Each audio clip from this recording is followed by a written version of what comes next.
Eita, pronto, começou. Então vamos lá, vamos começar, né? Hoje a gente vai entrar no capítulo 13. Semana passada a gente terminou o capítulo 12. Hoje a gente vai entrar no capítulo 13. E o capítulo 13 ele começa a ficar um pouco pesado. Vocês vão ver o que eu estou querendo dizer. Quem já leu já tem uma ideia, né? Vocês estão conseguindo ver aí os slides? Os belíssimos slides que eu preparei. Sim, sim, sim.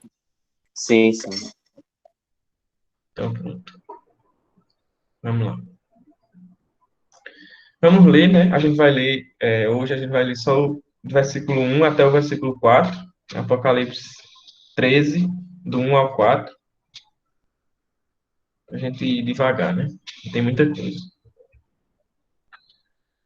Alguém poderia fazer essa leitura para nós, por favor? Não, não, calma. Eu vou ler esse. Aí, à medida que a gente for estudando, vai ter outros textos, eu vou pedindo para alguém ler. Beleza? Foi mal aí. Então vamos lá. Apocalipse, capítulo 13, versículo 1 ao 4. Diz assim: Vi uma besta que saía do mar. Tinha 10 chifres e 7 cabeças, com 10 coroas, uma sobre cada chifre, e em cada cabeça um nome de blasfêmia.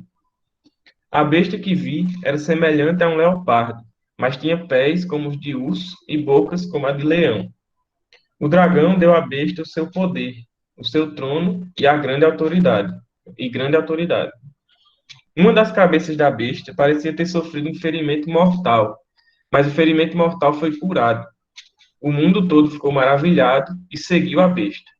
Adoraram o dragão que tinha dado autoridade à besta e também adoraram a besta, dizendo: Quem é como a besta? Quem pode guerrear contra ela? Olha só, né? Por isso que eu disse que aí começa a ficar tenso, né? Quando eu estava estudando, chega a me deu uma raiva. Mas vamos lá.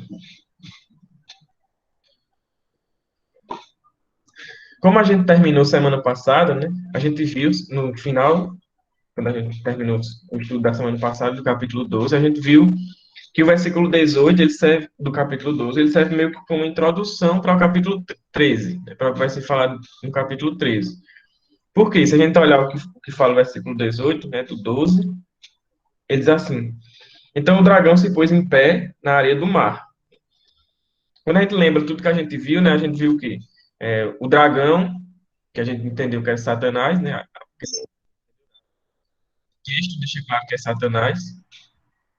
Então esse dragão ele foi perseguir a mulher, não conseguiu perseguir a mulher foi protegida, né? Ele foi atrás dos filhos dessa mulher, né? Da semente dessa mulher, né? Da igreja na terra. Então, é Satanás perseguindo a igreja, né? E aí ele vai dizer que o dragão saiu para guerrear contra os filhos dela. Aí ele termina o capítulo dizendo que o dragão se pôs de pé na areia do mar. Então, você imagina a cena, né? Imagina o dragão. Pode imaginar do jeito que você quiser, mas imagina um dragão. Pode ser o dragão da forma que você imaginar. Mas imagina o dragão que ele está indo, ele se põe numa praia, né? Imagina uma praia, sei lá, imagina ali o Bessa. Então, aí o dragão chega, se põe na areia do mar, né? Fica lá de pé na areia do mar, olhando para o mar. É mais ou menos essa a imagem. Porque ele se coloca na areia do mar, né? E tipo, como se fosse olhando para o mar. Porque quando a gente continua a leitura, a gente vê que uma besta, e o sentido de besta é tipo uma fera, um animal selvagem, né? Tipo, essa é a ideia, né? Uma fera. Então, uma besta surge do mar, né? Ela sobe, ela emerge do mar. Então, é como se o dragão ele se colocasse de pé na areia, meio que convocando essa besta a surgir do mar para o que ele vai fazer a seguir, né? Que é o que a gente já leu, que a gente sabe, né? Que ele vai dar poder a ela, vai dar autoridade, vai dar o seu trono. Então, é como se o dragão agora ele se colocasse, é dito que ele vai começar a perseguir a descendência da mulher, que a gente viu que é a igreja na terra. E antes de começar essa perseguição, ele se coloca na área do mar de frente para o mar, que é de onde surge a besta, né? Então é como se ele estivesse convocando e também esperando a chegada dela, dessa besta. Então por isso que o versículo 18 é uma introdução para o capítulo 13, né? Aí, entrando no capítulo 13, a gente vê que ele fala que uma besta, João dizendo, né, eu vi uma besta que saía do mar. Então a ideia é tipo, um ser, uma fera, um animal selvagem, alguma coisa assim, uma besta realmente, saindo do mar, subindo do mar, né? Quem já leu Apocalipse vai ver que também vai vir outra besta. São duas bestas, uma do mar e uma da terra. Essa daqui que a gente vai ver primeiro é a do mar. E a gente vai entender que, eu até já falei isso, em um momento atrás, quando a gente estava estudando algum outro capítulo, eu já falei que Satanás, né, e as forças do mal, elas buscam, elas querem imitar Deus e aquilo que é de Deus. Então, o que a gente sabe, Deus é a Trindade Santa, né? Pai, Filho e Espírito Santo.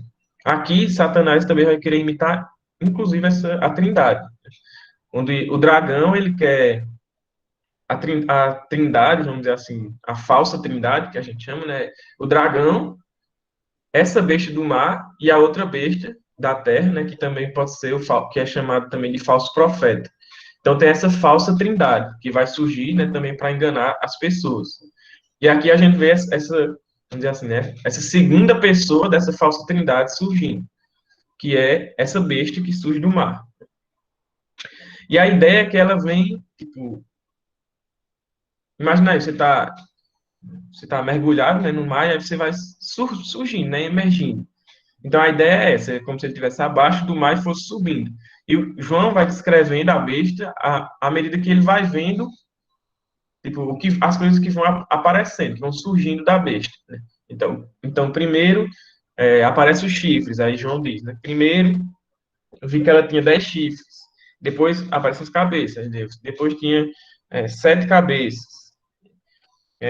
aí depois tinha 10 coroas, um em cada chifre. Depois ele vai falar que nas cabeças tinha o nome de blasfêmia, e depois ele vai descrever o corpo dessa besta, que era como leopardo, pés de urso e boca de leão. Então ele vai, tipo, à medida que a besta vai surgindo da água, ele vai vendo as características daquela besta e vai descrevendo, né? Essa é mais ou menos a ideia. Então a besta surge do mar, né? E outra coisa interessante é que em Apocalipse, em todo o livro de Apocalipse, né, o mar, ele se refere às forças do mal. Sempre que tem alguma coisa relacionada com o mar, sempre não, né? Mas a grande maioria das vezes tem alguma coisa relacionada com o mar, se refere às forças do mal. Até naquela parte, quando fala que os demônios, eles surgiram do abismo, né? Tem lá no capítulo 9, 8, se eu não me engano, que fala que os gafanhotos, eles vieram, né, do poço do abismo e tal. A ideia de abismo é a ideia de profundezas, né? E geralmente será associada às profundezas do mar. É porque nessa região, naquela região lá de Jerusalém, é que tinha, esqueci o nome exatamente agora, mas tem a região lá que é uma das regiões que tem a maior profundidade na Terra, se não é a maior, que é no mar lá, que eu esqueci agora o nome. A gente até viu isso quando a gente viu na Despertar da Consciência Cristã, aquela série que a gente viu de arqueologia bíblica, né? Então, Forças Marianas. Oi? Forças Marianas, um negócio assim. Eu não lembro exatamente não, mas pode Ossos ser. das Marianas. Então é isso aí, obrigado. Então, eles remetem essa questão de abismo a essa questão também das profundezas do mar, né? Então, geralmente, em Apocalipse, o mar está associado às forças do mal. Então, faz um pouco de sentido, né? A besta surgir do mar, dentro de todo esse simbolismo. E a gente sabe que tudo isso é simbolismo. Como a gente sempre enfatiza, tudo isso é simbolismo. Até porque quando ele vai descrever, por exemplo, a besta, ele vai dizer que ela tem 7 cabeças, mas só tem uma boca, né? Como é que tem 7 cabeças e só uma boca? Não. Então, tipo, não é uma imagem realmente de uma besta, literalmente um monstro que vai surgir, né? Mas o que isso representa? E a gente vai ver o que isso representa aos poucos, né? Então essa besta ela surge do mar. O mar simboliza as forças do mal, né? Apocalipse, como eu já falei. E aí João vai descrevendo as características dessa besta. Ele vai dizer o seguinte, né? Como eu falei, ele vai vendo, tipo, à medida que ele vai vendo as coisas surgirem do mar, ele vai descrevendo, né? Então ele fala que ela tinha 10 chifres. Depois ele fala também que ela tinha 7 cabeças. E depois fala que tinha 10 diademas em cada um dos 10 chifres. Vocês já viram essa descrição em algum lugar?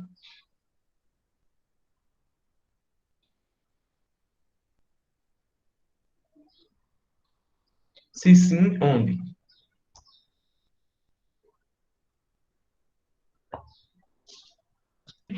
Peraí, Matheus, tá passando uma procissão aqui, aí não tô podendo falar, não. Eu não sei se é Daniel, Ezequiel, que tem essa figura.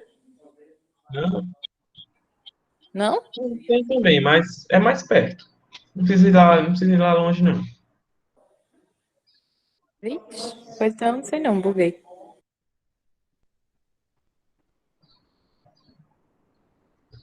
Ninguém lembra?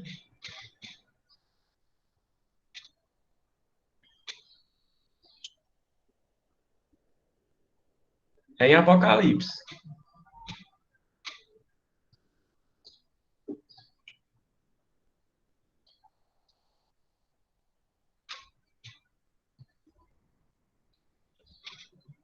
É a passagem do dragão, lá do início, capítulo 12, que diz, quando vai descrever o dragão vermelho.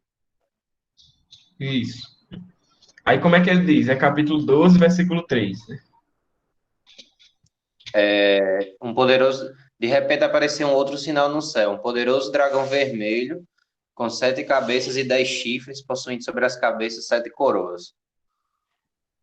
Então a gente vê essas características também no dragão, né?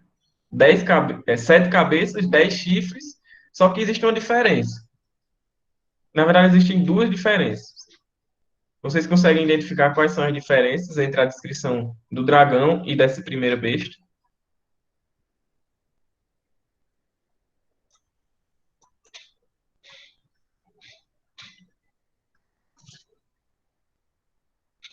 Basta ler. No 13, as coroas são 10 coroas, elas estão sobre os chifres. E no 12, lá no dragão, são 7 coroas, que elas estão sobre as cabeças. E também tem a questão do nome de blasfêmia, né? Isso. É basicamente isso. Não tanto a questão do nome de blasfêmia, mas, em primeiro lugar, a ordem em que são relatadas as coisas, porque em relação ao dragão, João ele fala primeiro das cabeças. Então a ênfase está nas cabeças. Em relação à besta, ele fala primeiro dos chifres. Então a ênfase da besta está nos chifres. Isso é tão verdade, vamos dizer assim, que é como o Lucas disse. No dragão, as coroas estão sobre as cabeças. Aqui as coroas estão nos chifres. Na besta, as coroas estão nos chifres. Então a ênfase da besta é nos chifres. E a gente já viu que chifre, né, ela tem um simbolismo, né? A ideia do chifre representa o poder, a autoridade. Então, a gente já começa a ver um dos aspectos dessa besta aí, em que a ênfase dela, tipo assim, o papel dela, vamos dizer assim, a função dela tem a ver com autoridade, com poder, porque a ênfase está nos chifres dessa primeira besta. Mas mesmo tendo essas diferenças, a gente vê que as descrições são bem semelhantes, né? Tem 7 cabeças e tem 10 chifres, né? E tem coroas sobre alguma coisa, né? O cabeça ou chifre. E as descrições serem semelhantes não é por acaso, né? Aqui. As descrições serem semelhantes não é por acaso.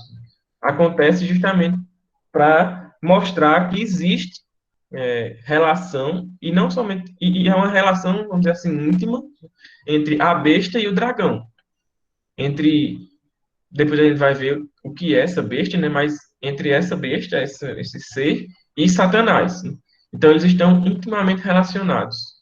Eles estão ligados, né? Realmente. É como se fosse um filho, né? Hernandes Dias Lopes vai dizer que é como se fosse um filho. Acho que é Hernandes Dias Lopes que fala. É como se a besta fosse um filho do dragão. E mais uma vez, como eu falei, né? O propósito de Satanás é sempre imitar e, de certa forma, denegrir as coisas de Deus e aquilo que diz respeito a Deus. Mais uma vez, é o filho do cão. Mais uma vez, se trata também de uma imitação a Cristo. Quando a gente vê lá em Apocalipse, capítulo 5, aí alguém poderia ler, deixa eu ver aqui pela ordem aqui. Aldi Júnior poderia ler esse texto, por favor. Apocalipse 5, versículo 6.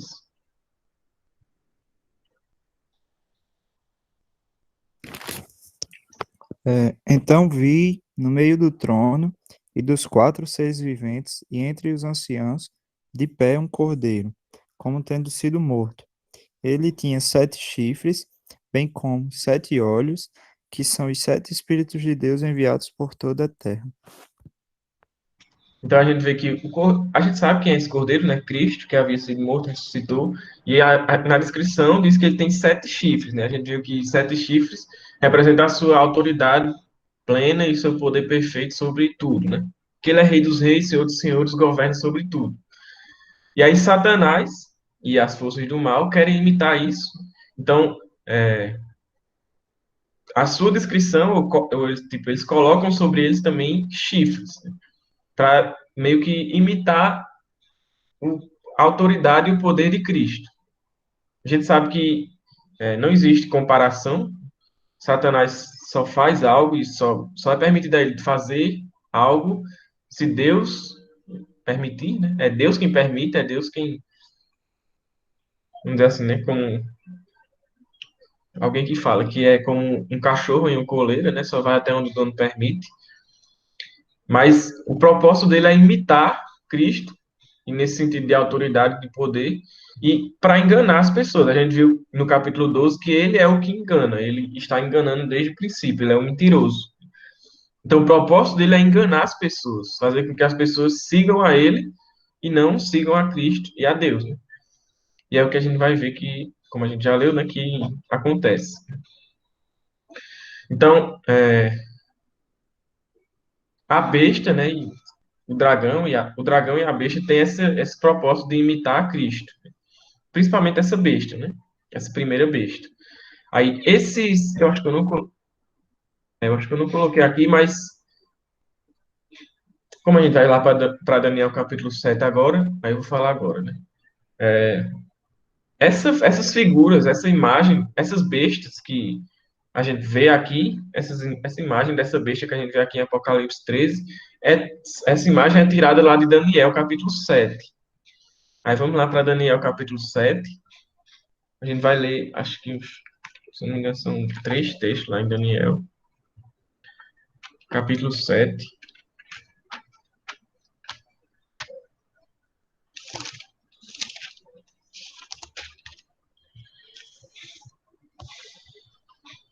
Aí, por favor, Alisson, lê aí Daniel 7, do versículo 3 e 4.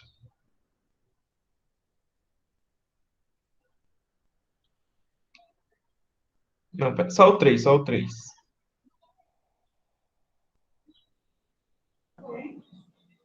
Não, calma. Só o 3, João? Do 3 ao 7. É porque ele vai falar dos outros bichos aí. Certo. 4 grandes animais, diferentes um dos outros, subiram do mar. O primeiro parecia um leão e tinha asas de águia. Eu observei e, em certo momento, as suas asas foram arrancadas, e ele foi erguido do chão. Firmou-se sobre 2 pés como um homem e recebeu o coração de homem. A seguir, vi um segundo animal que tinha a aparência de um urso. Ele foi erguido por um dos seus lados e na sua boca, entre os dentes, tinha 3 costelas. Foi-lhe dito: levanta-se e coma quanta carne puder. Depois disso, vi um outro animal que se parecia com um leopardo. Nas costas tinha 4 asas, como as asas de uma ave. Esse animal tinha 4 cabeças e recebeu autoridade para governar. Em minha visão à noite, vi ainda um quarto animal, aterrorizante, assustador e muito poderoso. Tinha grandes dentes de ferro, com os quais despedaçava e devorava suas vítimas e pisoteava tudo que sobrava. Era diferente de todos os animais anteriores e tinha 10 chifres. Então, essa visão que João está descrevendo aqui no capítulo 13, ela tem relação com a que Daniel vê aqui, no capítulo 7, esses versículos que a gente leu. Primeiro, por quê? Porque Daniel, no versículo 13, ele diz que essas bestas subiram do mar. Mais uma vez, fazendo referência, né, ao mar, como tendo essa ideia de... Sempre na literatura apocalíptica tem essa ideia, o mar como sendo as forças do mal, né? Então, as bestas surgiram do mar. Existe uma diferença que aqui em Daniel são 4 bestas. E cada um tem como ele fala, cada um tem um aspecto diferente do outro. E a gente entende, né, pela interpretação desse texto, dessa visão de Daniel, que esses 4 bestas são impérios, né, que iriam surgir e iriam governar lá, né? E os impérios que a gente vê ao longo da história, né? Então, essas 4 bestas seriam esses 4 impérios. E depois ele fala que a última besta tinha 10 chifres, que seriam os 10 reis, né, ou líderes desse último império e tal, etc. Né? Mas a gente vê, em primeiro lugar, Daniel falando isso. E as características das bestas têm a ver com o que João vê, né? Tipo, uma tinha uma aparência de leão, né? E João, ele diz que essa besta que ele vê tinha uma boca como a de um leão. A outra besta lá de Daniel, ele fala que tem a aparência de um urso. E aqui em João, aqui em Apocalipse, João fala que essa besta tinha os pés de urso. E aqui em Daniel, ele fala que a outra besta parecia com um leopardo. E João, ele também fala que o corpo dessa besta era como de um leopardo. E, né? E pronto, basicamente é isso, né? Depois ele fala da quarta besta que tinha, né, 10 chifres e tal. Então a gente vê que essa visão de João faz referência à visão lá de Daniel, capítulo 7, esses primeiros versículos. E como eu falei, a diferença é que João só vê uma besta, que tem as características das outras bestas que Daniel vê. Só que Daniel vê 4, né? E a gente entende que esses 4 bestas de Daniel são os impérios que passaram, né, e tal. Aí, por que existe essa referência, né? Porque, como a gente vai ver, todas essas bestas, não, na verdade, essa última besta, né, que vai surgir, ela traz, vamos dizer assim, as características dessas outras bestas de Daniel. Então, as características que houveram nesses impérios, tanto em relação a poder, autoridade, até em questão também de perseguição ao povo de Deus, o autoritarismo no sentido ruim, né, da palavra. Então, tudo isso que houve nesses outros impérios que se passaram, que Daniel descreve como sendo essas 4 bestas, vai estar tipo assim, somado nessa última besta, que João vê em Apocalipse. Que é o que eu falei aqui, ó. O corpo dessa besta, ela é como se fosse a soma de tudo que veio antes.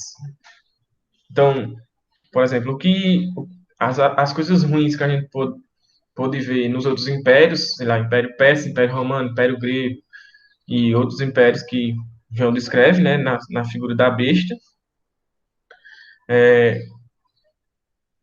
meio que essas características vão estar somadas, né, nessa última besta aqui, nessa besta que João vê. Essa última besta não, nessa besta que emerge do mar. Aí, a questão dos nomes de blasfêmia também surge, né, lá de Daniel, capítulo 7, só que é do versículo 25. Aí, deixa eu ver quem é que está na lista aqui para ler.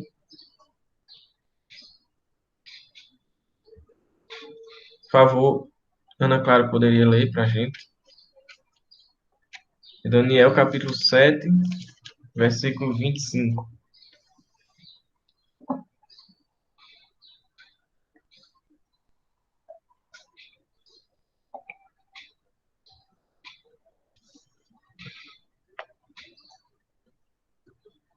Peraí que eu já li. Beleza.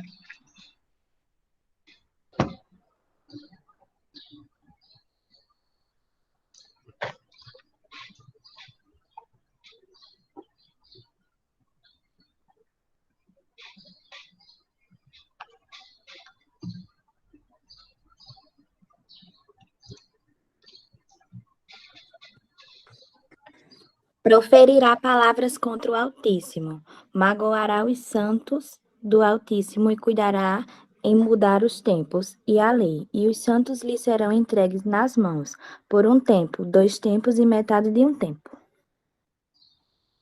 Então, ó, o que é que ele fala, né? Que ele vai dizer os 10, no versículo 24, vai falar dos 10 chifres, que são os 10 reis, né? Que são os 10 chifres da quarta besta lá, tá? Ele vai dizer,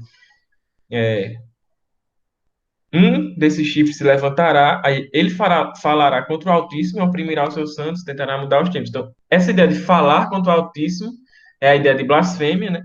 É de onde vem essa ideia de que ele tem em cada cabeça nome de blasfêmia.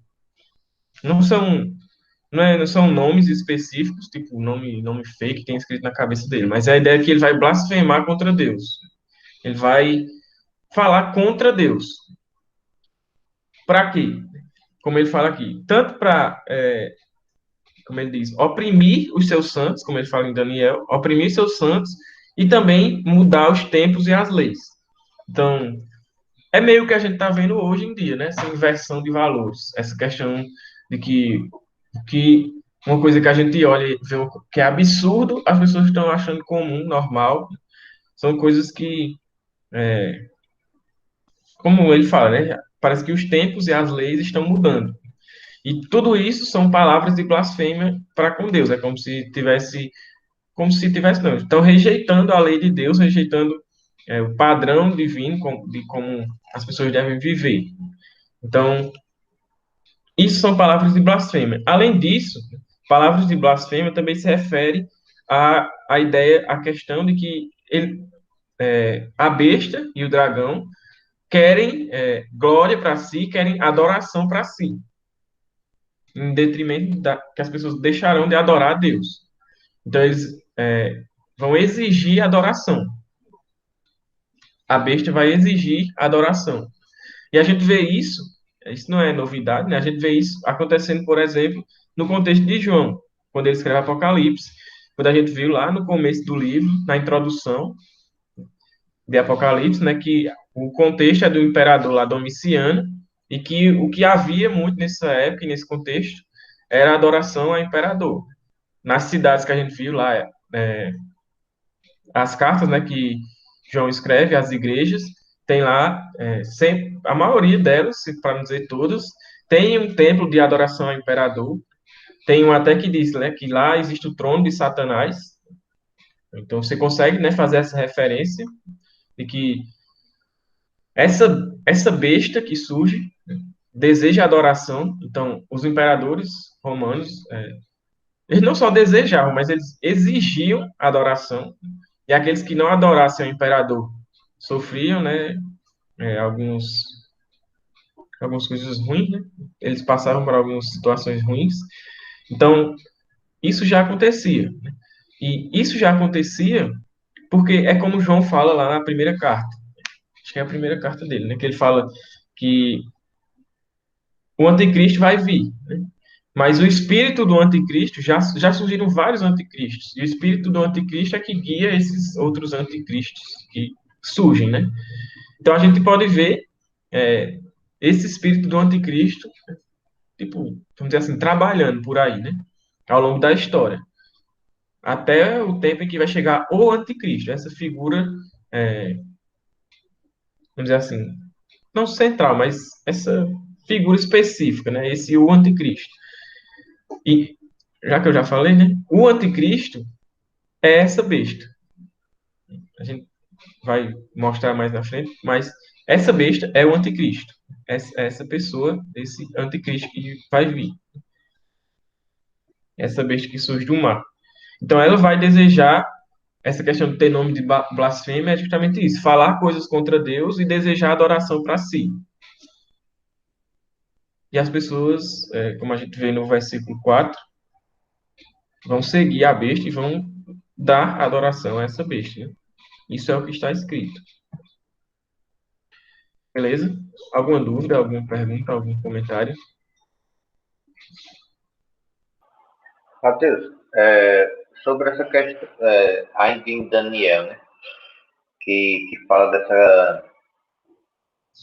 Que, tipo, em Daniel 7:24 diz assim: Quanto aos 10 chifres, 10 reis se levantarão daquele mesmo rei, e depois dele se levantará outro. Será diferente dos primeiros, e humilhará 3 dos 10 reis. Essa questão de, tipo. São duas perguntas. A primeira é: essa interpretação aqui, tipo, ela é aceita como sendo válida também para lá de Apocalipse? E a segunda, se for verdadeiro, se poder valer essa interpretação, esses 10, quando eu falo são 10, os 10 chifres são 10 reis. É literal, tipo, tem uma indicação mais, assim, no sentido de completude. É tipo assim, as profecias, principalmente do Antigo Testamento, elas têm o que a gente fala, o que a gente chama assim, quando a gente vai estudar, né?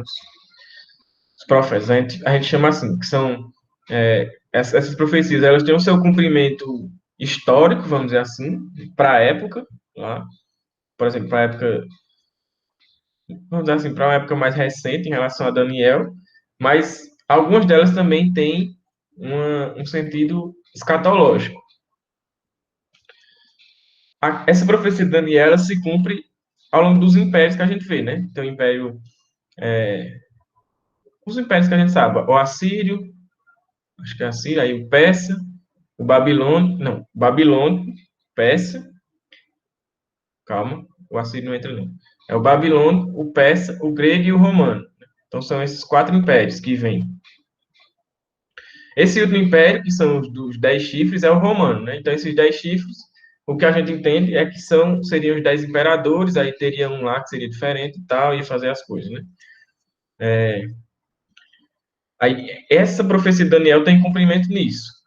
Só que, como eu falei, ela também aponta para a escatologia. Talvez não de forma literal, que vai ter 10 pessoas, vai ter um grupo de 10 pessoas, vai ter 10 governantes, etc. Ou talvez sim, né? A gente, pelo menos até agora, não tem como saber. Mas a ideia é que tipo, é como se esses que vieram, vamos dizer assim, ao longo da história, quando a gente vê, por exemplo, o Império Romano, são tipos do anticristo. A gente não tem tipo os tipos de Cristo no Antigo Testamento, né?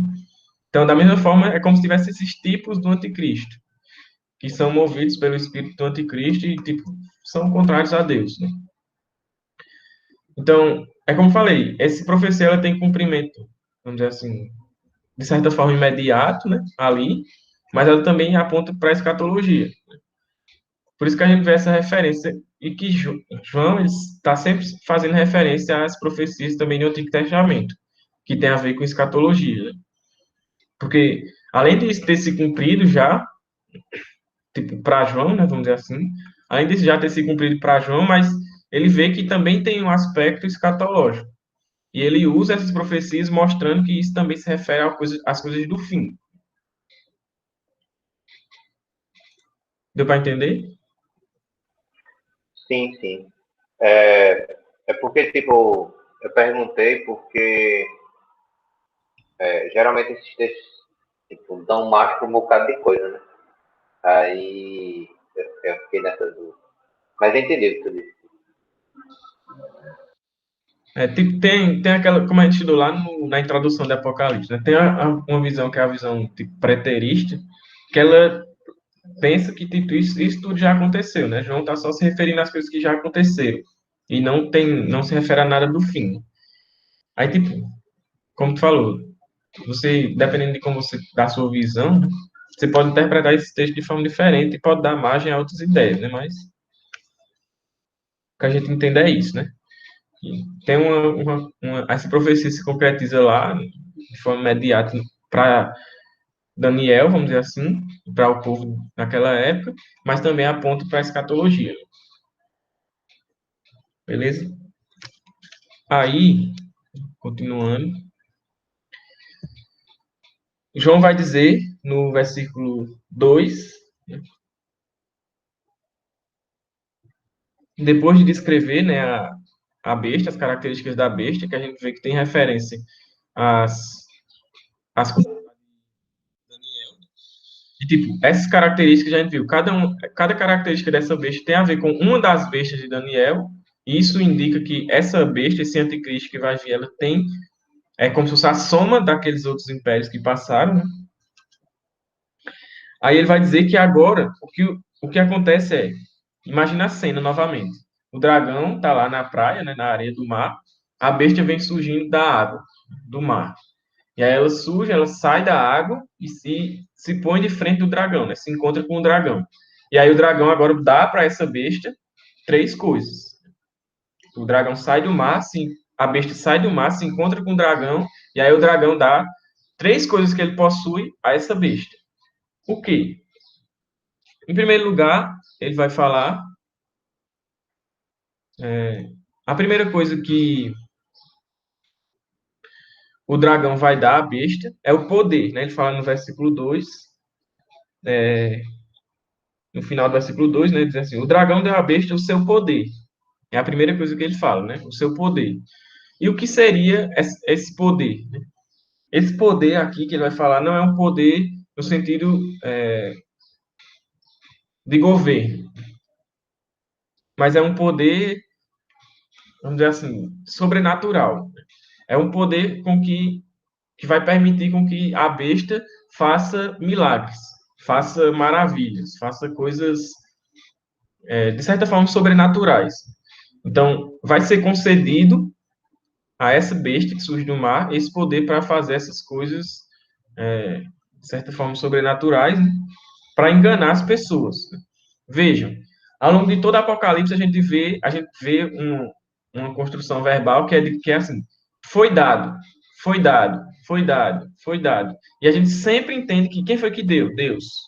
Deus dá isso às pessoas, Deus dá permissão, Deus dá poder, então Deus está concedendo aos seus agentes, né, aquilo que é necessário para eles cumprirem o seu papel no plano do próprio Deus. Aqui, o dragão é que dá à besta isso. Então é como se o dragão tivesse querendo assumir a posição de Deus, mais uma vez, em tentativa de imitação às coisas de Deus, para conceder algo para a besta. Então o dragão ele meio que quer imitar a Deus e dá à besta, né, essas coisas aí. Aí a primeira coisa é que ele dá poder, né? O poder aqui, como eu falei, não tem a ver com no sentido governamental e tal, mas tem a ver com o poder para realizar milagres, para realizar coisas sobrenaturais e enganar as pessoas. A segunda coisa que o dragão dá é o seu trono. A gente vê, né, lá em uma das cartas, agora eu não lembro exatamente qual é, não sei se é Esmirna, não lembro exatamente qual é, que diz que nessa cidade tem o trono de Satanás. E a gente entende que isso se refere. E a gente vê outros textos na Bíblia, né, que fala o mundo jaz no maligno. Paulo diz que Satanás é o príncipe da potestade do ar. Então a gente sabe que esse mundo, esse sistema, o mundo, como a gente chama, ele é governado por Satanás. Claro, foi Deus que permitiu, mas ele é governado por Satanás. E esse governo, esse trono, esse governo desse mundo, desse sistema que Satanás possui, ele agora concede também à besta. Então a besta, além dela possuir esse poder, é Pérgamo, né? Isso, Pérgamo. Sabia que tem uma letra E no meio. Além dele conceder poder para a besta fazer coisas, milagres, vamos dizer assim, né? Também concede poder para a besta governar sobre o mundo. Governar sobre, vamos dizer assim, de certa forma, as nações, né? O mundo ímpio. Então, a besta vai receber o trono do dragão, né, e vai governar, né, o trono de Satanás. E a terceira coisa que o dragão dá para a besta é grande autoridade, né, a grande autoridade que ele possui, né, que também tem relação com esse trono. Mas só que essa autoridade, ela, além de ser uma autoridade, essa autoridade tem a ver tanto com os milagres que ele vai fazer, tanto com o seu governo, né, sobre o mundo.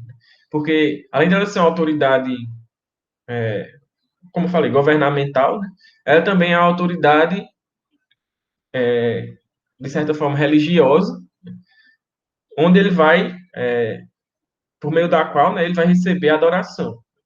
Então, ele vai exigir, como a gente falou, né, os nomes de blasfêmia, que tem a ver com da exigência dele ser adorado. Então, por essa autoridade é que ele vai exigir isso.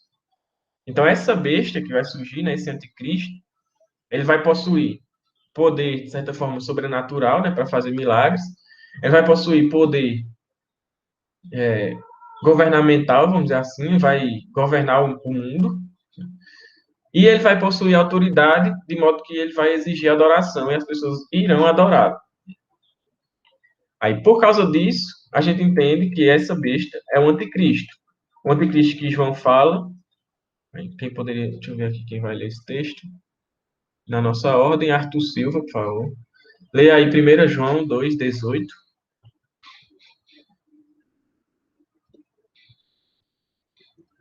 Para a gente.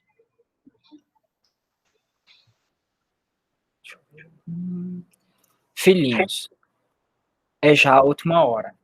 E como ouvistes, que vem o anticristo, também agora muitos se têm feito anticristos, por onde conhecemos que é já a última hora. Então, João, ele fala, né? Já é a última hora, a gente entende a última hora que a gente sabe, né? Tipo, os últimos tempos, que é desde da ascensão de Cristo até a sua volta. Então, são os últimos tempos, não tem mais nada a acontecer depois disso, a gente só está esperando a volta de Cristo. E aí João diz, nesses últimos tempos, a gente sabe que são os últimos tempos porque tem surgido vários anticristos. Só que aí João ele fala, só que vai vir o anticristo vem. Então ele faz diferença entre os vários anticristos e o anticristo, né, usando o artigo lá definido. Então, vai vir um anticristo que é diferente desses outros. E é essa besta, né? Ela vai vir, tipo, no poder de todos esses outros que vieram, porque eles vieram com o espírito do anticristo, mas esse vai ser o anticristo, assim, o anticristo definitivo.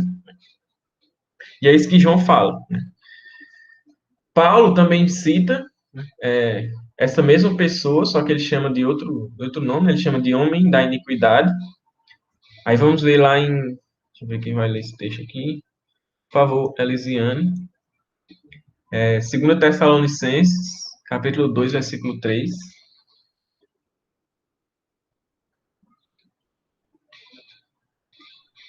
Ninguém, de nenhum modo, vos engane, porque isto não acontecerá sem que primeiro revelado o homem da iniquidade, o filho da perdição. Pronto, aí Paulo ele escreve para os Tessalonicenses justamente para falar sobre as coisas do fim, né, escatologia e tal, a ressurreição dos mortos e etc. E aí ele fala, né, ninguém vos engane, isso não acontecerá até que venha o homem da iniquidade. E aí ele começa a falar sobre o contexto dessa vinda e tudo que vai acontecer, né? E vai vir do que ele fala, do tempo de apostasia e etc. Então, Paulo ele se refere a essa mesma pessoa que João falou, só que ele chama ele de homem da iniquidade. Homem do pecado. É alguém que, vamos dizer assim, é o homem do pecado, é a definição dele. Tipo, ele é, vamos dizer assim, de certa forma, a origem do pecado. Então, João chama ele de anticristo, né, e Jesus chama ele, Jesus não, Paulo chama ele de homem da iniquidade. É a mesma figura, é a mesma pessoa. E aqui em Apocalipse a gente vê que ele é essa besta. É o anticristo e esse homem da iniquidade, né? Aí existem alguns estudiosos, né, que vão dizer, vão levantar a ideia de que não seria uma pessoa, tipo, uma pessoa mesmo, um ser, né? Mas seria um sistema de governo, um sistema, sei lá, que iria oprimir e algo do tipo. Só que quando a gente vai ver todas as referências a essa besta e a essa pessoa, né? Como eu falei, ele é tratado como uma pessoa, como literalmente uma pessoa. Então, faz mais sentido a gente entender como sendo realmente uma pessoa. E, tipo, é uma pessoa, onde todo esse sistema e todo esse espírito do anticristo, e como a gente falou, todas as características dos impérios, das bestas que Daniel viu, estão lá aglutinadas, né? Estão lá somados nessa pessoa. Então, vai ser uma pessoa, vai ser o anticristo, vai ser o homem da iniquidade, não um sistema de governo. Vai ser uma pessoa que tem essas características, né? E que é movida, né, pelo poder de Satanás, pelo poder do dragão. Então, esse vai ser o anticristo, né? Esse é o anticristo. Então, é uma pessoa realmente, não é um sistema de governo. Por mais que essa pessoa possa implementar um sistema de governo, mas é uma pessoa. Beleza? Mateus, Oi. pelo que Paulo fala em 2 Tessalonicenses 2, porque em 2 Tessalonicenses 2, 9, 2, 4, diz assim: aquele que se opõe, falando do fim da perdição, né? Aquele que se opõe e se exalta acima de tudo que se chama Deus, ou é objeto de adoração, a ponto de se assentar no santuário de Deus, apresentando-se como Deus. Aí no 9 ele fala assim: ora, o aparecimento desse anticristo é de acordo com a ação de Satanás, com todo o poder, com sinais e com maravilhas ilusórias, e com todas as artimanhas e enganos provenientes da injustiça para os que estão perecendo, porque rejeitaram o amor à verdade que os poderia salvar. Essa passagem, também essa questão de sinais e maravilhas, tipo, ele se assentando no trono de Deus, querem se assentar no santuário de Deus, quer dizer, indica que esse anticristo ele vai ter essa questão política também, mas tipo, ao mesmo tempo ele vai ter um papel religioso, no sentido de que, tipo, como, como os falsos mestres, que João fala, tipo, eles saíram do nosso meio, mas não eram dos nossos. Isso, essa passagem também indica isso, que esse anticristo tipo, pode sair do nosso meio, por exemplo. Sim, né? A pergunta que tu fez. Ele vai ter um poder, como é que fala? Político, mas ele também vai ter um poder religioso, né? Porque ele vai querer ser adorado como Deus e, como a gente viu, ele vai meio que exigir essa adoração das pessoas, né? E, tipo, o propósito dele é simples, é enganar as pessoas, fazer com que as pessoas adorem a ele, ao invés de adorar a Deus. Então, tipo, se eu não me engano, é Paulo que fala, até nesse texto de Tessalonicenses, que esse homem da iniquidade ele vai surgir no tempo de grande apostasia. Se eu não me engano, é esse texto aí. Que ele vai surgir no tempo de grande apostasia. Então, é possível, eu não estou afirmando assim, mas é possível também que seja como tu falou, ele saia de dentro, de certa forma, da igreja.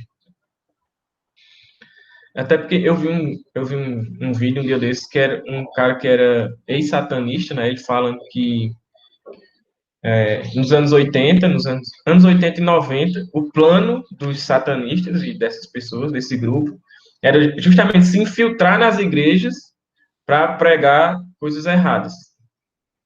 O cara falando isso, né? Então, e aí ele diz assim, que as doutrinas erradas que a gente vê hoje na igreja, como essa questão de essas loucuras que a gente vê na igreja, prosperidade, confissão positiva e esse neopentecostalismo exacerbado, essas loucuras aí que a gente vê, né, são fruto dessa ação desse grupo.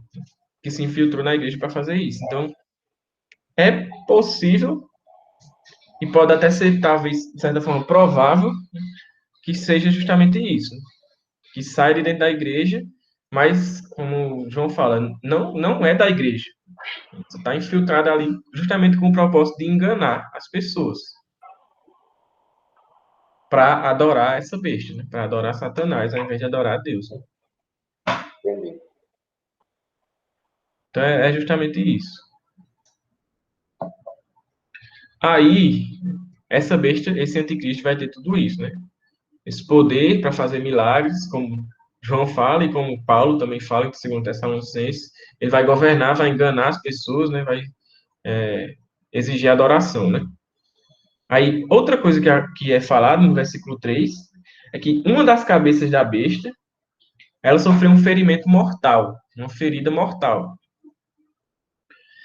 E, tipo, João, no grego, ele faz ênfase, né? Ele diz assim, é uma ferida mortal para a morte.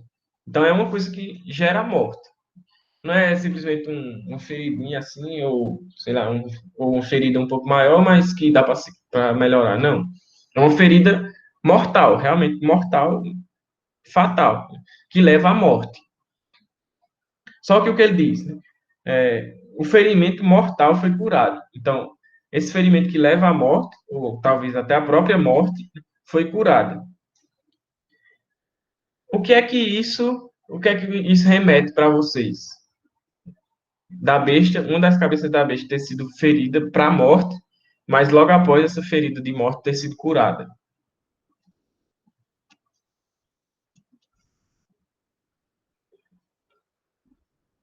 Vocês lembram de alguma coisa?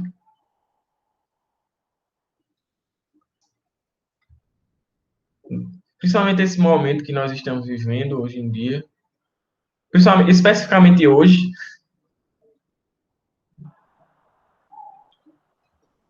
A questão tipo, da pandemia? Não, eu acho que a besta, ela ser vista como um Cristo que pode até mesmo trazer vida e dar a vida. Isso. Porque eu falei especificamente hoje, né? Hoje é o domingo da ressurreição, né? Que é celebrada a ressurreição. Então, a besta, essa questão da ferida mortal, que tipo, foi para a morte, mas depois foi curada e ela, de certa forma, voltou à vida, é uma imitação da ressurreição de Cristo. A besta procura imitar a ressurreição de Cristo. Então, você vê, praticamente em todos os aspectos, a besta e também o dragão, né, querem imitar Deus e as coisas de Deus e as coisas de Cristo. Para quê? Para enganar as pessoas. Então, a besta, que parecia ter morrido, agora ressuscitou, né?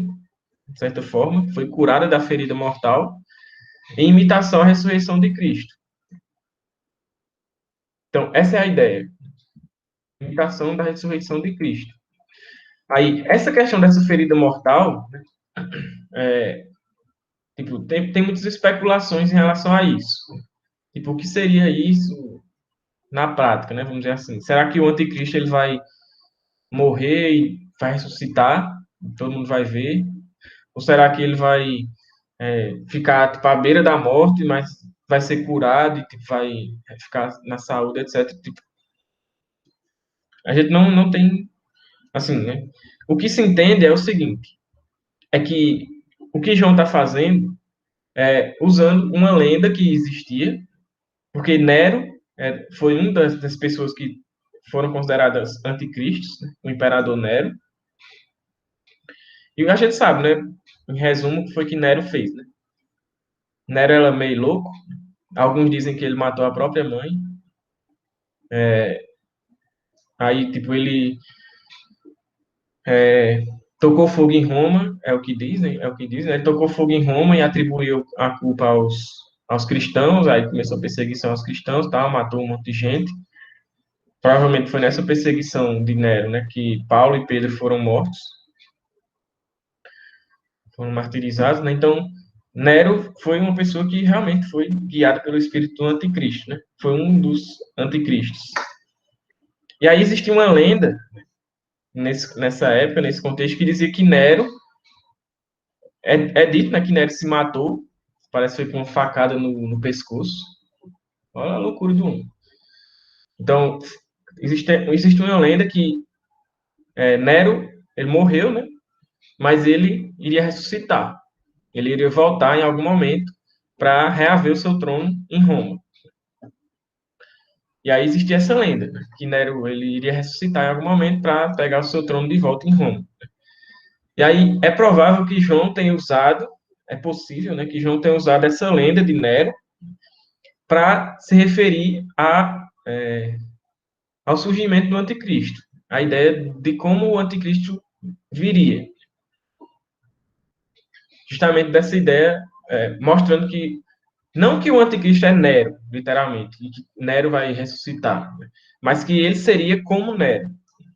Ele seria também como Nero, né? Uma pessoa louca que persegue os cristãos simplesmente porque quer. E faz atrocidades aí e as pessoas o adoram. Então, essa seria a ideia. Que João estaria usando essa questão da ferida mortal faria referência a essa lenda de Nero, mesmo que não fosse uma lenda verdadeira, né? Mas como a gente vê, João ele também já usou outras lendas e outros mitos para se referir a coisas reais, né? Através de simbolismo. Então aqui é possível que João também tenha feito isso, né? Aí, o que vai acontecer?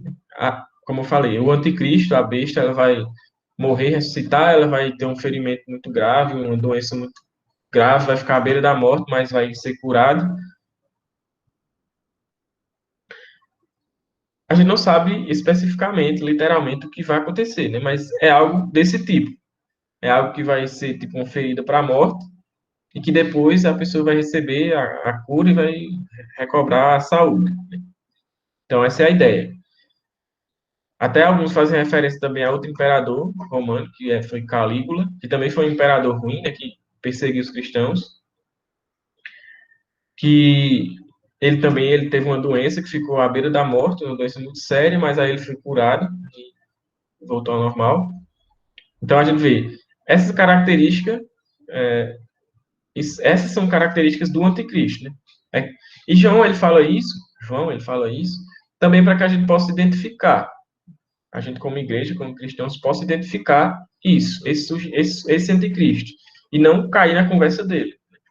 Até porque os que têm realmente o Espírito Santo, eles não vão ser enganados, né? Não vão ser deixados enganar pela conversa da besta, né? Do anticristo.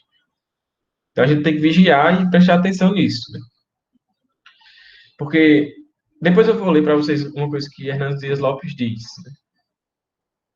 Aí a gente vai que tipo mostra um pouco a questão da iminência dessas coisas acontecerem, né?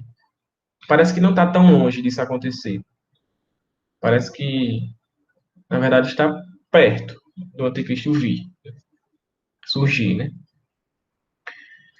Aí, essa questão da ferida mortal também pode fazer referência a essa lenda de Nero, né? Como eu falei, que Nero ele morreu, mas ele iria ressurgir para reaver seu trono, etc. Né? Então, é isso. Aí no versículo, a partir do versículo 3, né? Vamos dizer assim, esse milagre que a besta vai fazer de morrer e ressuscitar, né? Tipo, receber uma ferida mortal para a morte, mas essa ferida ser curada. Por causa desse milagre, dessa coisa que vai acontecer, as pessoas, como ele fala no versículo 3, ainda, né? O mundo vai ficar maravilhado com isso. Todo mundo vai ficar, meu Deus, olha. Meu Deus, não, né? Mas talvez, né? Enganado as pessoas possam falar, mas, tipo, olha só, sei lá, ele ressuscitou, então ele foi curado, estava à beira da morte, isso é um milagre, né? Então as pessoas vão ficar maravilhadas, né? Vão ficar atônitas com isso e vão seguir a besta. Seguir no sentido de discipulado mesmo, de ser discípulos, de seguir os seus passos, de ir atrás dela. Para onde ela for, as pessoas vão atrás. Então, o mundo vai fazer isso, vai seguir a besta. E aí no versículo 4 vai mostrar, né, tipo, a adoração do mundo para essa besta.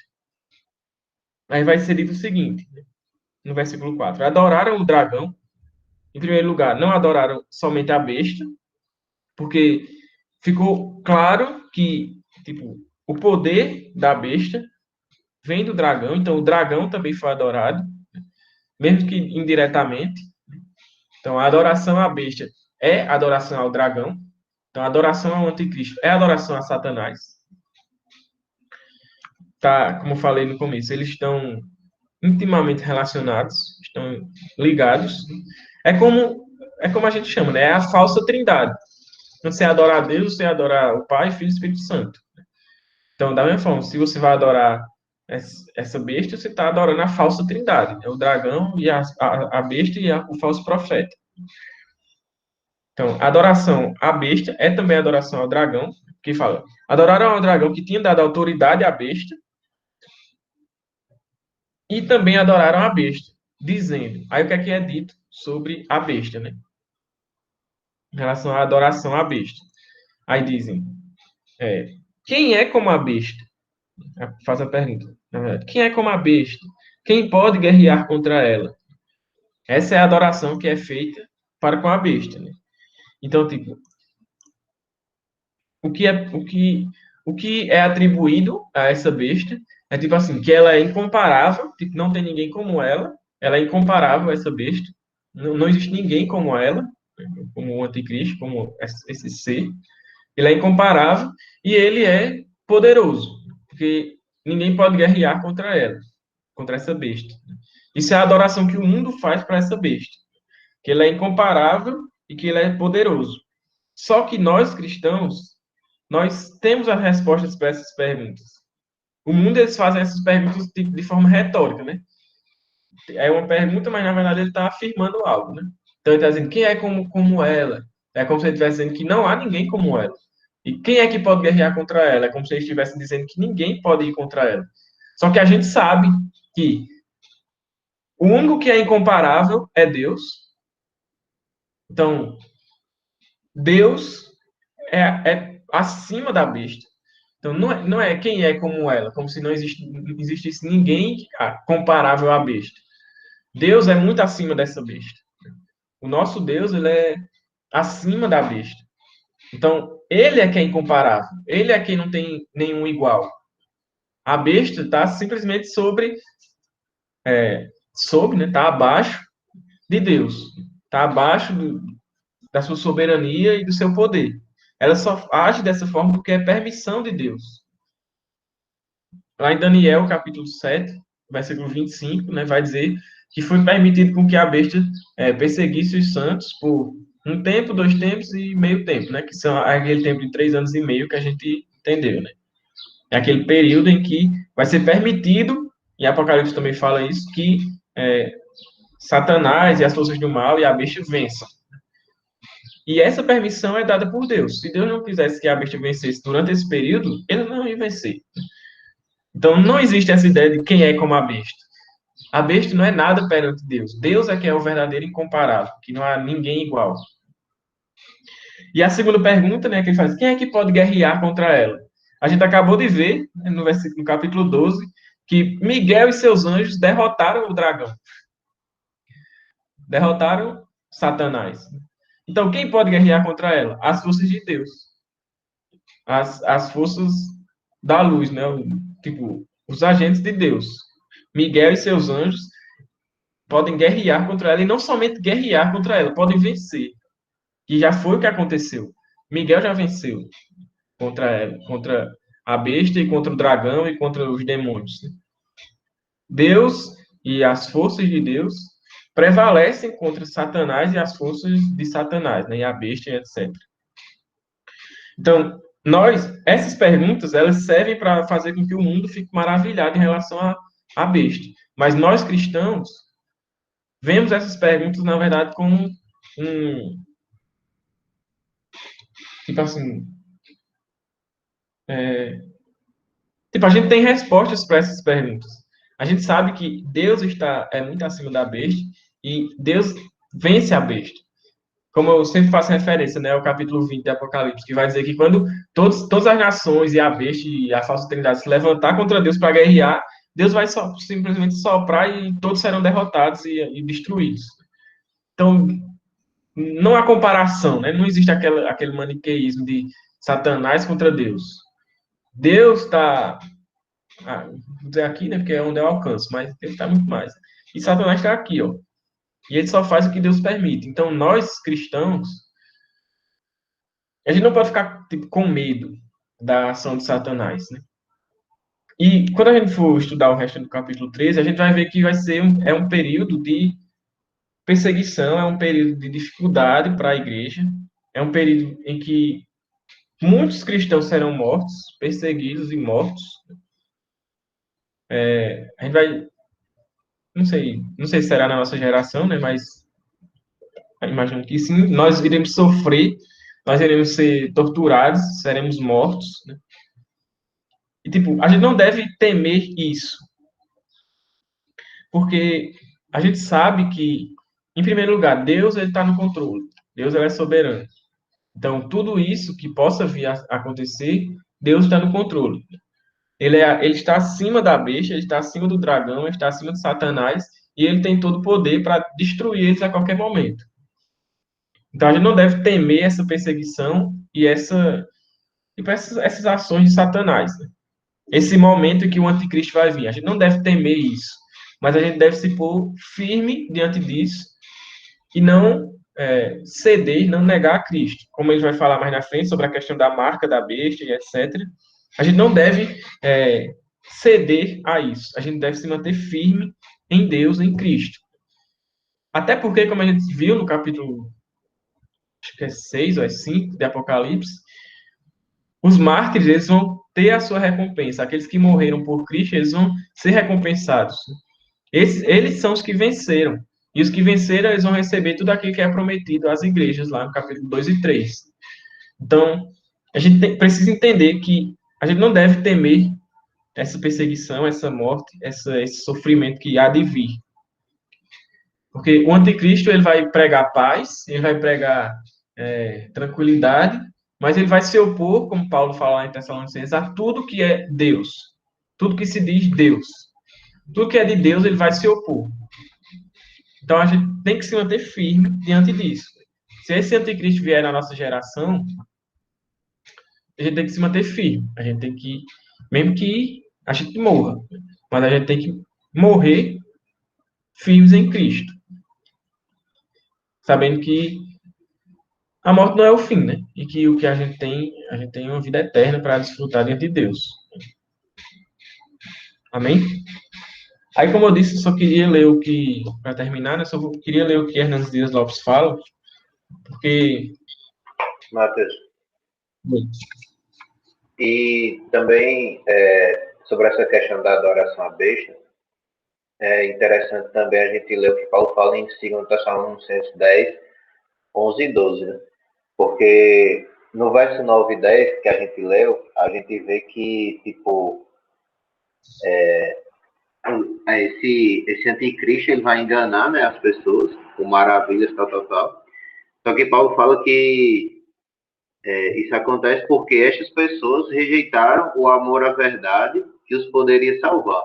Aí no verso 11 Paulo fala: é por esse motivo que Deus lhes envia uma espécie de poder sedutor, a fim de que creiam na mentira, e sejam condenados todos os que não creram na verdade, mas decidiram usufruir dos prazeres da injustiça.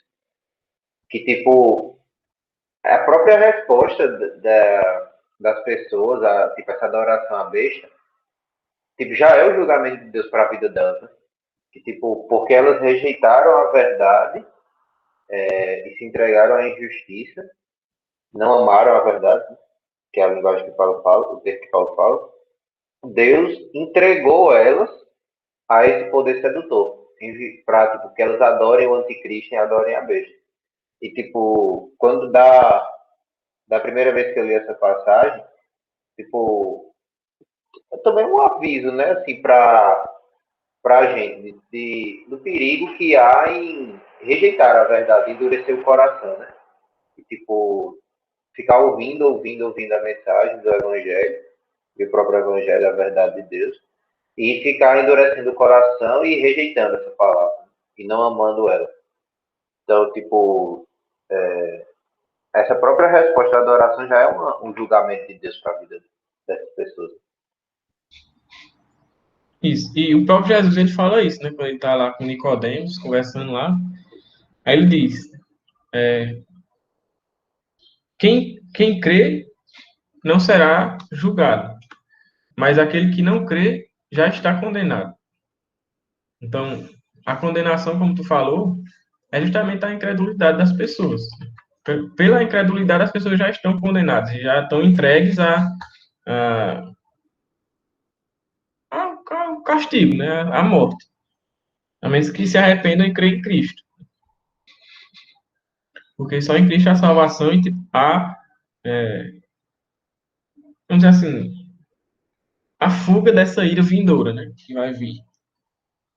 Não somente a ira de Satanás, mas a ira de Deus, que é muito maior, é muito mais, vamos dizer assim, vamos dizer, perigosa, né, do que a ira de Satanás. Aí, o que é que Hernandes Dias Lopes fala, né? Ele diz assim, ele está falando sobre o surgimento desse homem, né? Da iniquidade, ou desse anticristo. Aí ele diz assim, ele se levantará no contexto, preste atenção no que ele vai falar. Ele se levantará no contexto de grandes convulsões naturais, terremotos, epidemias e fomes. Ele aparecerá num tempo de grande convulsão social. Será um tempo de guerras, rumores de guerras, onde reinos se levantarão contra reinos. O mundo será um campo de guerra. Ele surgirá num tempo de profunda inquietação religiosa. Brotará do ventre da grande apostasia. Os homens obedecerão a ensinos de demônios. Os falsos mestres e os falsos cristos estarão sendo recebidos com entusiasmo. Nesse tempo haverá duas igrejas, a apóstata e a fiel. Ele surgirá oferecendo solução aos problemas mundiais. O mundo será seduzido pelo seu poder. Os homens estarão dizendo, paz, paz, quando lhe sobrevirá repentina destruição. Aí eles citam um historiador, né, diz assim, o historiador Arnold Toynbee, acho que é isso, disse, o mundo estará pronto para endeusar qualquer novo César que consiga dar à sociedade caótica unidade e paz. Ele surgirá num tempo de profunda desatenção à voz do juízo de Deus. Esse tempo será como nos dias de Noé, que é como o próprio Jesus fala, né? Ele vai vir quando as pessoas estiverem se casando, dando em casamento, comendo, bebendo, as pessoas vão estar vivendo normalmente. Vai surgir o anticristo prometendo paz, solução aos problemas mundiais. E o que Hernandes Dias Lopes, o que me, vamos dizer assim, me fez ficar assim, né, quando eu li esse texto de Hernandes Dias Lopes, é justamente o contexto que ele fala em que o anticristo vai surgir. E praticamente ele descreveu o momento que a gente vive. Convulsões sociais, tipo, guerra civil em todo canto, briga por causa de questões sociais e políticas, praticamente em todos os países do mundo a gente vê isso. Aí, terremotos, epidemias, fomes, a gente está no meio de uma epidemia, uma pandemia, desastres naturais acontecendo aí a todo canto.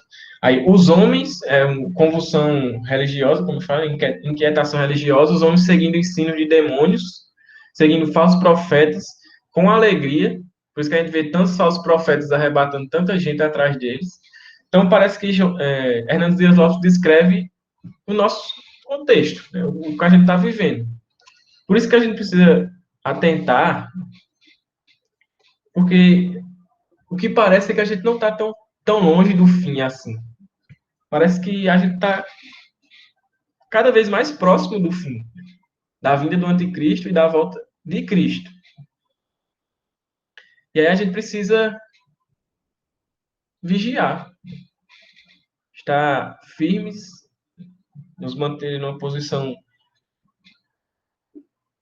de vigilância, né, e de obediência a Deus, né? Consertar tudo aquilo que há de errado em nossas vidas. É como Cristo fala, né, às igrejas. No começo de Apocalipse, ele exorta a igreja antes de mostrar as coisas do fim. Por que isso? É justamente para que a igreja esteja preparada para quando vier o fim. Para que a gente esteja vigiando, firme, que a gente se arrependa dos nossos pecados, abandone as nossas práticas erradas e esteja firme para quando o noivo vier, né, a gente possa se apresentar a ele como a noiva, né, que está esperando a vinda dele de forma agradável a ele, né? Então, é isso que a gente precisa pensar. Em primeiro lugar, não temer, porque, como eu disse, esse período do anticristo vai ser. Eu até estava pensando ontem assim, eu fiz.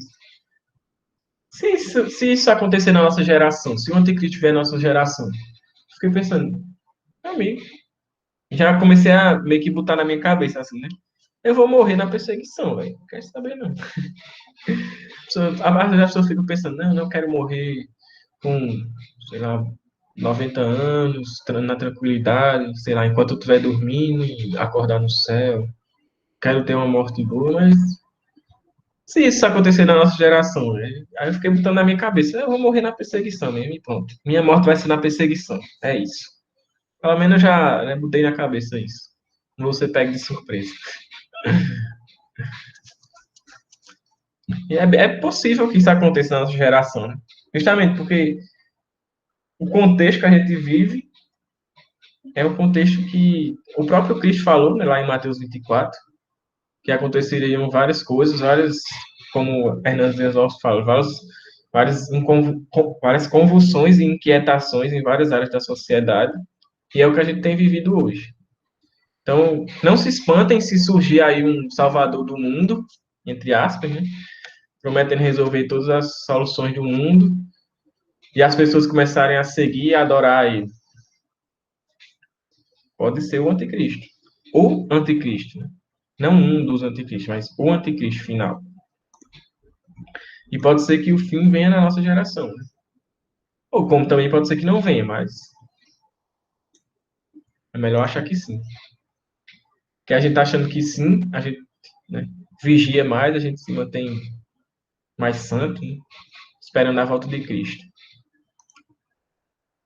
Amém? Então é isso que a gente tem para Amém. ver hoje.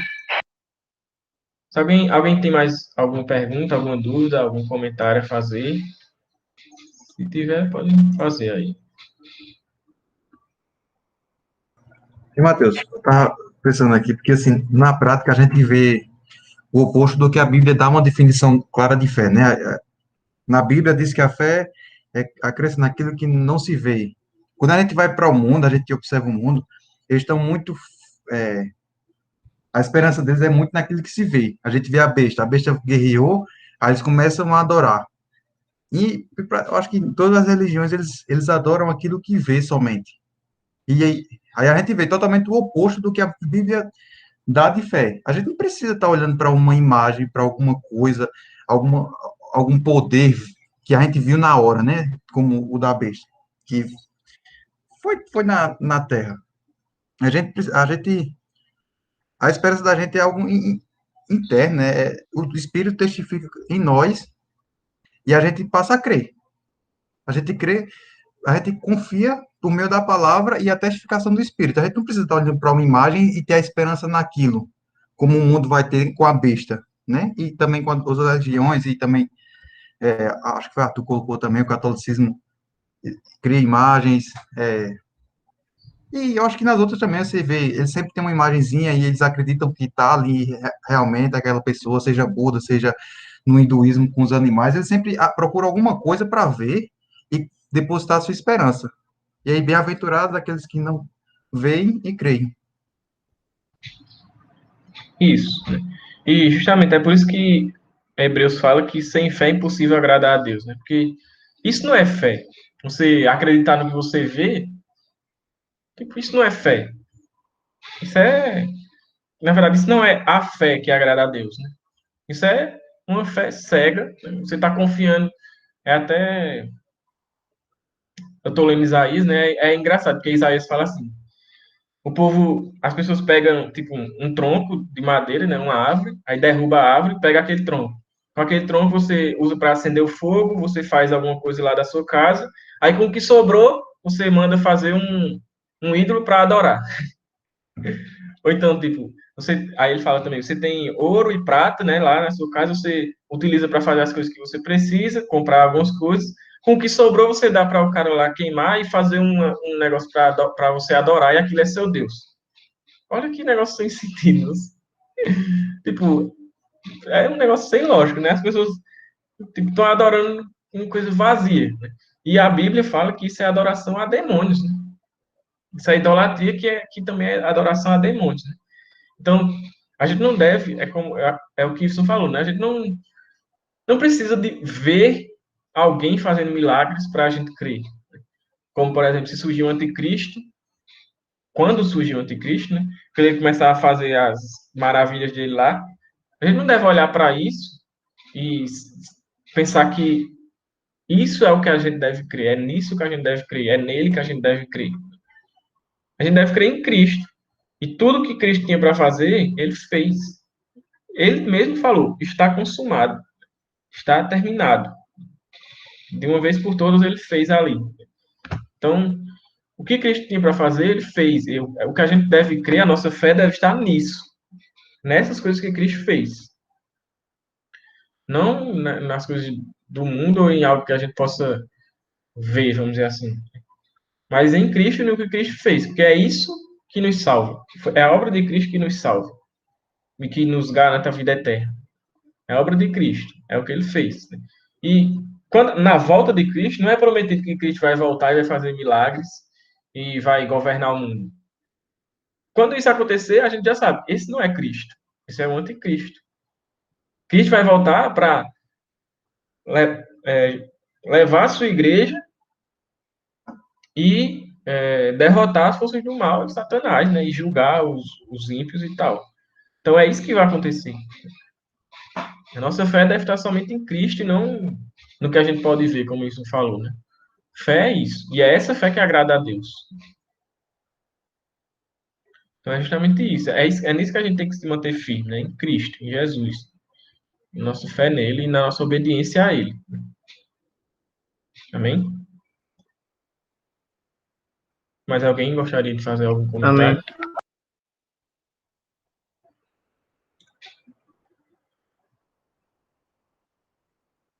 Acho que não. Então vamos orar para a gente encerrar.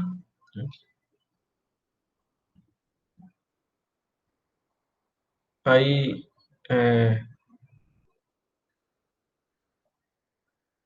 gostaria de pedir para que a gente pudesse estar orando pelos nossos irmãos, né, que estão passando por dificuldades em relação a esse Covid, né? Também tem o pastor Birajara, lá de João Pessoa, Lucas, né, Xavier, também Charles e Fernanda, né? Também outras pessoas que eu não sei, né, mas possam estar passando por isso. Também pedir para vocês estarem orando pelo nosso Ministério de Jovens, né? Com vocês, não sei quem viu, aquele relatório que a gente fez baseado no questionário, né? Quem viu pode perceber que a gente não está numa situação muito boa, né? Mas aí para a gente ficar orando pelo nosso ministério, né? E obedecendo aqueles mandamentos que são recíprocos, né? Amar uns aos outros, orar uns pelos outros, ajudar uns aos outros, para a gente crescer todo mundo junto. Amém? Então vamos orar para encerrar. Alguém gostaria de fazer essa oração? Amém. Amém. Senhor Deus, queremos te agradecer, Senhor, por mais um domingo em que tu falaste, Senhor, tua palavra aos nossos corações. Te agradecemos, Senhor, porque cremos, Senhor, que o Senhor é quem se revela a nós e manifesta a tua vontade, Senhor, nos nossos corações. Te agradecemos, Senhor, porque o Senhor derrama tua graça, Senhor, sobre a nossa vida. Senhor, queremos te pedir, Senhor, também, que o Senhor visite, Senhor, os nossos irmãos que estão acometidos, Senhor, da Covid, pastor Birajara, Lucas, Charles e Fernando.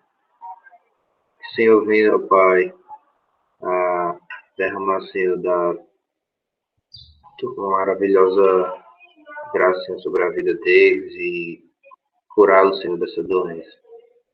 Pai, queremos te pedir, ó Deus, que o Senhor venha a nos fortalecer, Senhor, e afirmar a nossa fé em Ti. Que venhamos a, cada vez mais, Senhor, depositar toda a nossa total confiança em Ti. E que venhamos, Senhor, crer que só Tu és Deus e que só Tu tens as palavras de vida eterna. Fortalece os nossos corações, Senhor. Que não venhamos, ó Deus, a cair, ó Pai, nos ensinamentos do mundo, nos falsos sinais, Senhor, que estão aí. Mas que venhamos, Senhor, a ser fortalecidos e edificados pelo Senhor. Nos abençoe, Senhor, em nome de Jesus Cristo. Amém. Amém.